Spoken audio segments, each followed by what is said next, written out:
10वीं कक्षा की विज्ञान विषय की 9th क्लास में आप सबका स्वागत है। मैं Babita PGT physics government senior secondary school Suhasra से आज की ऑनलाइन क्लास में हम पाठ की पुनरावृत्ति करेंगे और कुछ महत्वपूर्ण क्वेश्चनों पर ध्यान देंगे जो बोर्ड एग्जाम्स में इस पाठ से पूछे जाते हैं। तो शुरू करते हैं एक अंक के प्रश्नों से। प्रश्न 1, बेकिंग सोडा का रासायनिक नाम क्या है? What is the chemical name of baking soda? ये सवाल HBSC में बोर्ड एग्जाम्स में 2023-24 सत्र में सेट ए में पूछा गया है।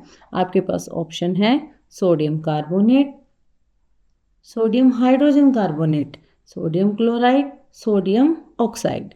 जैसा कि आपको पता है बेकिंग सोडा का रासायनिक सूत्र है NaHCO3, तो इसका रासायनिक नाम है सोडियम हाइड्रोजन, जैसे कि आपको दिख रहा है हाइड्रोजन कार्बोनेट। ठीक है बेटा, आप सभी इस प्रकार से सोच सकते हैं, या इसका दूसरा नाम ये भी लिख सकते हैं सोडियम हाइड्रोजन की जगह हम क्या लिख देंगे बाई कार्बोनेट। तो आपके पास ऑप्शन बी सही आंसर है। अब हम चलते हैं नेक्स्ट क्वेश्चन की तरफ। निम्न में कौन सा विलयन अम्लीय प्रकृति का है? ऑप्शन है आपके पास नींबू का रस, लाइम जूस, मानव रक्त, ह्यूमन ब्लड, कास्टिक चूना, स्लेट लाइम, एंटासिड। तो आपके पास जैसे कि आपको पता है नींबू का रस कैसी प्रकृति का होता है? एसिड यानी अम्लीय प्रकृति का होता है। मानव रक्त का जब आपने फैट सिमुलेशन किया होगा तो वहाँ से आपको पता चला होगा कि ये अक्षारीय प्रवृत्ति का है। कास्टिक चूना का जब हमने पढ़ा था तो हमने पढ़ा था कि मिट्टी की अम्लीयता को दूर करने के लिए हम कास्टिक चूना का प्रयोग करते हैं। तो ये भी एक प्रकार का क्या है? बेस है। एंड एसिड, पेट की अम्लीयता को दूर करने के लिए भी हम किसका यूज़ करते हैं? बेस का यूज़ करते हैं। तो ये सारे बेस हैं और ये क्या है? एसिड है। तो इस आधार पर हमारे पास ऑप्शन ए सही है। फिर भी हम इसको PS स्केल के माध्यम से भी इस प्रकार से सोल्व कर सकते हैं। हमारे पास एक ये PS स्केल है, इस पर 1 से 14 तक के नंबर अंकित होते हैं। जैसा कि मैंने आपको पिछली वीडियोज़ में बताया है, 7 उदासीन के लिए आता है। 7 से जब हम 1 की तरफ जाते हैं तो अम्लीयता बढ़ती है। 7 से जब हम 14 की तरफ जाते हैं तो अक्षारीयता बढ़ती है। जैसा कि हमारे पास ऑप्शन है नींबू का रस, इसका pH मान होता है लगभग 2.2। रक्त का pH मान है लगभग 7.4। मिल्क ऑफ मैग्नीशिया जिसे हम एंटासिड भी बोलते हैं, इसका pH मान है 10, ये भी अक्षार है। कास्टिक चूना जिसका pH मान 12.4 है, ये भी अक्षार है। तो यहाँ से हमारा सही आंसर निकल कर आता है नींबू का रस अम्लीय प्रकृति का है। तो यहाँ तक मेरे हिसाब से आपको समझ में आ गया होगा। चलिए चलते हैं नेक्स्ट क्वेश्चन की तरफ। प्रश्न नंबर 3, निम्नलिखित में से कौन सा लवण नहीं है? सबसे पहले तो बेटा आप जो मेन पॉइंट्स होते हैं उनको हाईलाइट कर लिया करो। नहीं है यानी यहाँ पर नहीं बताना है, जो लवण है उनको आपने स्किप करना है, जो नहीं है उसको हाईलाइट करना है। ये सवाल भी HBSC 2023 एग्जाम में पूछा गया है। फर्स्ट ऑप्शन है आपके पास बेकिंग सोडा, सेकेंड है धावन सोडा, थर्ड है सिरका, चौथा है ब्लूथोथा। तो जैसा कि हमने पीछे पढ़ा है बेकिंग सोडा और धावन सोडा। बेकिंग सोडा एक प्रकार का क्या है? लवण है। और धावन सोडा जिसको हम क्या बोलते हैं? वॉशिंग सोडा, ये भी एक प्रकार का लवण है। चौथा ऑप्शन था आपके पास विनेगर। विनेगर क्या है? किस प्रकृति का होता है? अम्लीय प्रकृति का होता है। यह लवण नहीं होता। लवण हमें कैसे मिलता है? जब हम अम्ल एवं अक्षार की अभिक्रिया करवाते हैं तो हमें मिलता है लवण तथा जल मिलता है। लेकिन विनेगर खुद क्या है? एक अम्ल है। हमारे पास जो फोर्थ ऑप्शन था हमारे पास ब्लू विट्रॉल। ब्लू विट्रॉल किसको बोलते हैं? आपको पता होगा। ब्लू विट्रॉल बोलते हैं नीला थूथा, जिसे हम क्या बोलते हैं? कॉपर सल्फेट के क्रिस्टल भी बोलते हैं, इंटू 5H2O। ये भी कॉपर का क्या है? एक प्रकार का लवण है। तो हमारे पास सही ऑप्शन आ जाता है C, क्योंकि ये सभी तो लवण है, विनेगर लवण नहीं है। तो इसलिए हमारा राइट आंसर इज C हमारा सही ऑप्शन है। तो चलिए चलते हैं नेक्स्ट क्वेश्चन की तरफ। जल की स्थायी कठोरता को दूर करने में किस नमक का या लवण का प्रयोग किया जाता है? Which salt is used in removal of permanent hardness of water? ये सवाल में बोर्ड एग्जाम में आया हुआ है। ऑप्शन है आपके पास sodium hydroxide, sodium carbonate, sodium chloride, calcium chloride. तो जब हमने इनके यूजेस पढ़े थे, हमने पढ़ा था सोडियम हाइड्रोक्साइड का प्रयोग कहाँ किया जाता है? अगर आपको याद है, कांच, कागज बनाने के लिए और साबुन एवं अपमार्जक बनाने के लिए भी इसका इस्तेमाल किया जाता है। दूसरा हमारे पास ऑप्शन है सोडियम कार्बोनेट। सोडियम कार्बोनेट है आपके पास धावन सोडा। धावन सोडा का उपयोग कहाँ पर किया जाता है? इसका कांच, कागज उद्योग में किया जाता है। और सोडियम हाइड्रोक्साइड का हमें एक सिंथेटिक फाइबर बनाने में भी प्रयोग किया था। सिंथेटिक फाइबर बनाने में, कांच उद्योग में, कागज उद्योग में करते हैं। घरों में साफ सफाई के लिए भी इसका प्रयोग किया जाता है, ड्रेन क्लीनर भी बोलते हैं। और इसका एक मेन उपयोग था जल की स्थायी कठोरता को दूर करने के लिए भी प्रयोग किया जाता है। कठोरता को दूर करता है। उसके बाद है थर्ड ऑप्शन है हमारे पास है सोडियम क्लोराइड।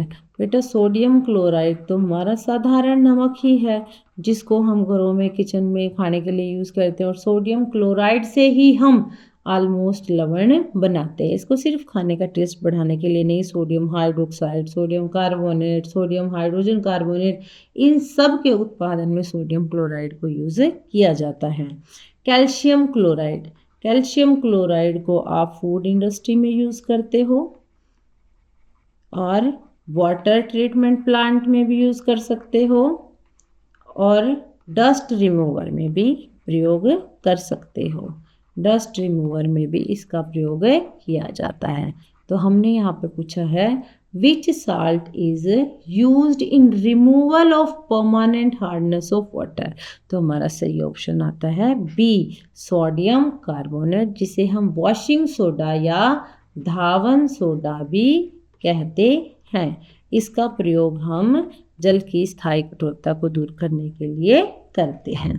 तो चलिए अब चलते हैं हम 2 अंक के प्रश्नों पर। तो पहला प्रश्न है हमारा, उदासीनीकरण अभिक्रिया क्या है? उदाहरण से समझाइए। जैसे कि मैंने आपको पिछले वीडियोस में बताया, उदासीनीकरण अभिक्रिया कब होती है? जब हम अम्ल एवं अक्षारक की अभिक्रिया करवाते हैं तो हमें लवण तथा जल मिलता है। इस अभिक्रिया में अम्ल और अक्षार एक दूसरे के प्रभाव को क्या कर देते हैं? उदासीन कर देते हैं। और साथ में क्या बनता है? लवण एवं जल। इसीलिए इस अभिक्रिया को उदासीनीकरण अभिक्रिया कहते हैं। तो ये 2 नंबर में सवाल पूछा गया बेटा हमारे हरियाणा बोर्ड एग्जाम में 2023-24 में सेट ए में। तो 2 नंबर का है इसमें एक अभिक्रिया, एक तो इन्होंने अभिक्रिया का पूछा हुआ है, दूसरा उदाहरण। तो 1 नंबर में तो अभिक्रिया की डेफिनेशन आ गई, दूसरा क्या आ जाएगा? उदाहरण आ जाएगा।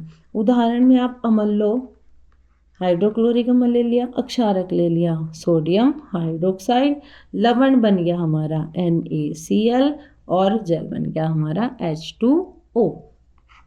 1 नंबर आपको उदाहरण का मिल जाएगा। तो 2 नंबर का हो गया। तो आइए हम इसे अच्छे ढंग से किस प्रकार से लिख सकते हैं वो देखते हैं। हम इसे लिख सकते हैं उदासीनीकरण अभिक्रिया, हेडिंग लगा के। उदासीनीकरण अभिक्रिया वह अभिक्रिया है जिसमें अम्ल और अक्षारक क्रिया करके लवण और जल का निर्माण करते हैं। इसे हम निम्नलिखित प्रकार से भी लिख सकते हैं, जैसे अम्ल प्लस अक्षारक क्या बनाते हैं? लवण एवं जल। तो यहाँ तक आपको 1 नंबर मिल सकता है। उदाहरण के लिए सोडियम हाइड्रोक्साइड, ये हाइड्रोक्लोरिक अम्ल से अभिक्रिया करवाते हैं तो सोडियम क्लोराइड और जल मिलता है। अगर आप उसको इस प्रकार से लिखोगे तो आपके 2 के 2 नंबर आपको मिल जाएंगे और पेपर अच्छे से अटेम्प्ट होगा, थोड़ा सा अट्रैक्टिव लगता है। तो चलिए इसी प्रकार से हम देखते हैं नेक्स्ट क्वेश्चन। जल की अनुपस्थिति में अम्ल का व्यवहार अम्लीय क्यों नहीं होता? अब अजीब सा क्वेश्चन है, अम्ल का व्यवहार अम्लीय क्यों नहीं होता? मैंने आपको जब ये टॉपिक करवाया था तब मैंने ये बताया था कोई भी अम्ल कब डिसोशिएट होता है, कब अपने आयनीकरण करता है, कब अपने आयन्स को अलग करता है, जब वो जल के साथ अभिक्रिया करता है। इसमें H पॉजिटिव और Cl नेगेटिव होते हैं। HCl में H positive Cl negative. H2SO4 में क्या होते हैं, 2H पॉजिटिव और SO4 2 नेगेटिव होते हैं। तो ये अलग कब होंगे, जब ये जल के साथ अभिक्रिया करता है। बिना जल के अभिक्रिया करे ये अलग नहीं होते। जब हम अम्ल की जल के साथ अभिक्रिया करवाते हैं तो यह आयंस में टूट जाता है। H पॉजिटिव और Cl नेगेटिव अलग अलग हो जाते हैं और साथ में जल। ये H पॉजिटिव अकेला नहीं रहता, ये जल के साथ अभिक्रिया करके क्या बना लेता है, हाइड्रोनियम आयन बना लेता है।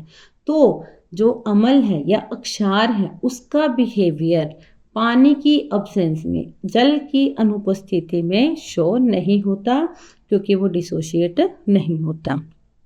जितना हाइड्रोनियम आयन बनेगा उतनी ही अम्लीयता ज़्यादा होगी। तो हम इसे किस प्रकार से लिख सकते हैं वो देखते हैं। जल किसी अम्ल के आयनीकरण में सहायक होता है जिससे हाइड्रोनियम आयन उत्पन्न होता है। जल की अनुपस्थिति में आयन उत्पन्न नहीं होते हैं, इसीलिए जल की अनुपस्थिति में अम्ल का व्यवहार अम्लीय नहीं होता। और आप इस प्रकार से आपके आयंस दिखा सकते हैं, H पॉजिटिव और OH नेगेटिव। ये थोड़ा सा अफेक्टिव लगेगा, इससे जो आपको मार्क्स गेन करने में कोई प्रॉब्लम नहीं आएगी। तो चलिए नेक्स्ट क्वेश्चन जो हमारे 3 अंक के हैं उनकी तरफ चलते हैं। तो सबसे पहले आता है फेरस सल्फेट क्रिस्टल का रंग कैसा होता है, गर्म करने के बाद ये कैसे बदलता है। देखिए कई बच्चे यहाँ पर देखते ही फेरस सल्फेट की बजाय उनको कॉपर सल्फेट दिखाई देगा। कॉपर सल्फेट का फॉर्मूला होता है CuSO4 × 5H2O, पर फेरस सल्फेट का फॉर्मूला होता है FeSO4 × 7H2O। FeSO4 × 7H2O यानी इसमें 7 क्रिस्टलन के जल हैं, वाटर ऑफ क्रिस्टलाइजेशन है। तो इसका रंग, सल्फेट क्रिस्टल का रंग कैसा होता है, ये एक क्रिस्टल है हमारा। इस क्रिस्टल का रंग कैसा होता है, हल्का हरा होता है। जब हम, और इस क्रिस्टल का रंग कैसा होता है, नीला होता है। ये याद रखना आपको। जब हम इन दोनों को गर्म करते हैं तो कॉपर सल्फेट में से जो 5H2O है वो बाहर निकल जाता है और फेरस सल्फेट में से 7H2O है वो बाहर निकल जाता है। पीछे बच जाता है एनहाइड्रस क्रिस्टल बच जाता है, जिसका रंग कैसा होता है, सफ़ेद होता है। यानी गर्म करने पर जो ये क्रिस्टल्स हैं हमारे, इनका रंग कैसा हो जाता है, सफ़ेद हो जाता है। तो चलो देखते हैं हम इसको एग्जाम में कैसे लिख सकते हैं। तो बेटा अगर आप इसको इस प्रकार से लिखोगे तो आपके अच्छे मार्क्स आएंगे। जैसे कि हम लिख सकते हैं पॉइंट बना के। पॉइंट 1, फेरस सल्फेट क्रिस्टल का रंग हल्का हरा होता है। जैसे यहाँ हाईलाइट किया गया तो आप हाईलाइट भी कर सकते हैं, हल्का हरा होता है। दूसरा पॉइंट, फेरस सल्फेट क्रिस्टल को गर्म करने पर क्रिस्टल में मौजूद पानी वाष्पित हो जाता है, जिसके परिणाम स्वरूप शुष्क फेरस सल्फेट FeSO4 बनता है, जो क्रिस्टल का रंग हल्के हरे से सफ़ेद में बदल देता है। जब हम, जैसे कि ये हरा क्रिस्टल है, फेरस सल्फेट है, जब हमने इसको गर्म किया, गर्म करने पर ये कैसा बन जाता है, वाइट बन जाता है। जब हम इसमें पानी की मात्रा मिला देते हैं तो दोबारा से ये कैसा बन जाता है, हल्के हरे रंग का बन जाता है। तो हो गए ना आपके 1 नंबर का। तो आपका फेरस सल्फेट का फॉर्मूला जब आप लिखोगे FeSO4 × 7H2O। अगर आप इसको अच्छे से अटेम्प्ट करते हो तो आपके इसमें 3 के 3 मार्क्स आ जाएंगे। ये भी हरियाणा बोर्ड में 2023-24 में सेट ए में पूछा गया सवाल है बेटा। तो ध्यान से, सबसे पहले आपको क्वेश्चन को ध्यान से पढ़ना है कि फेरस सल्फेट पूछा है या कॉपर सल्फेट क्रिस्टल पूछा गया है। तो चलिए देखते हैं नेक्स्ट क्वेश्चन। आपके पास नेक्स्ट क्वेश्चन है 4 विलयन ABCD दिए गए हैं। सार्वभौमिक संकेतक के साथ परीक्षण किया गया तो pH क्रमशः 1, 7, 6, 13 दिखा। 1, 7, 6, 13 ये दिखा। कौन सा विलयन उदासीन। अब हमें इनकी प्रकृति बतानी। तो मैंने आपको एक pH स्केल बार बार बता रही हूँ बेटा। 7, यहाँ पर 7 से कितना होता है, 0, 1, 2, 3, 4, 5, 6, 8, 9, 10, 11, 12, 13 और 14। देखिए 7 पर क्या होता है, उदासीन, तो आप यहाँ पर बेटा पॉइंट लगा के क्लियर कर सकते हैं। 1 पर क्या होगा, बहुत ज़्यादा अम्लीय, क्योंकि 7 से हम 0 की तरफ जाते हैं तो अम्लीयता बढ़ती है, ये क्या होगा, प्रबल अम्ल होगा। 6 आ गया, 6 7 के पास है तो ये क्या हो गया, दुर्बल अम्ल हो गया। अब हमारा चौथा कौन सा रहेगा, 13। 13 पे देखो, ये 14 के पास है तो ये क्या आ गया, प्रबल अक्षारक दिया। क्लियर है, आपको समझ में आ रहा है? तो आप इसको बोर्ड एग्जाम में इस प्रकार लिखोगे तो थोड़ा ज़्यादा इफेक्टिव रहेगा। 4 विलयन ABCD का pH क्रमशः 1 7 6 और 13 है। इन pH मानों के आधार पर निम्नलिखित निष्कर्ष निकाले जा सकते हैं। जैसे कि आप टेबल बना सकते हो, pH टेबल बना के दिखा सकते हो, pH डायग्राम बना सकते हो आप। विलयन, pH का मान, विलयन का प्रकार A, pH का मान है 1 और एक ऐसा विलयन होगा प्रबल अम्लीय। विलयन B, pH का मान 7 और विलयन का प्रकार कैसा होगा, उदासीन। विलयन C, pH का मान 6 और विलयन का प्रकार होगा दुर्बल अम्ल। उसके बाद क्या है, विलयन D, pH का मान 13, तो ये क्या होगा, प्रबल अक्षारीय। आप इसको इस प्रकार से भी अटेम्प्ट कर सकते हैं। pH स्केल बना के उस पर आप क्या कर सकते हो, पॉइंटर से हाईलाइट कर सकते हो कि 1 पर है A है, प्रबल अम्लीय है, 6 पर है C, दुर्बल अम्ल है, 7 पर है B, उदासीन है और 13 पर है D, प्रबल अक्षारीय है। तो थोड़ा सा अच्छा इम्पैक्ट पड़ता है, आपको क्वेश्चन समझ में भी आना चाहिए और अटेम्प्टेशन का तरीका भी आना चाहिए कि कितने नंबर का सवाल है, हमें क्या लिखना चाहिए। जब भी हमसे कोई प्रश्न पूछा जाता है तो हमें उसका सोच समझ के आंसर देना चाहिए, जिससे कि अफेक्टिव पेपर अटेम्प्टेशन हो आपकी और टीचर जो पेपर चेक करें वो थोड़ा सा आपसे इम्प्रेस हो, अच्छे से आपको मार्क्स दे। आई होप आपको सब कुछ समझ में आ गया होगा। इसी बेसिस पर आपको कुछ क्वेश्चन खुद सॉल्व करने हैं, जैसे कि क्वेश्चन नंबर 1, प्रश्न 2, प्रश्न 3। मैं उम्मीद करूँगी कि आप सभी इनको अच्छे से सॉल्व कर लेंगे। Thank you.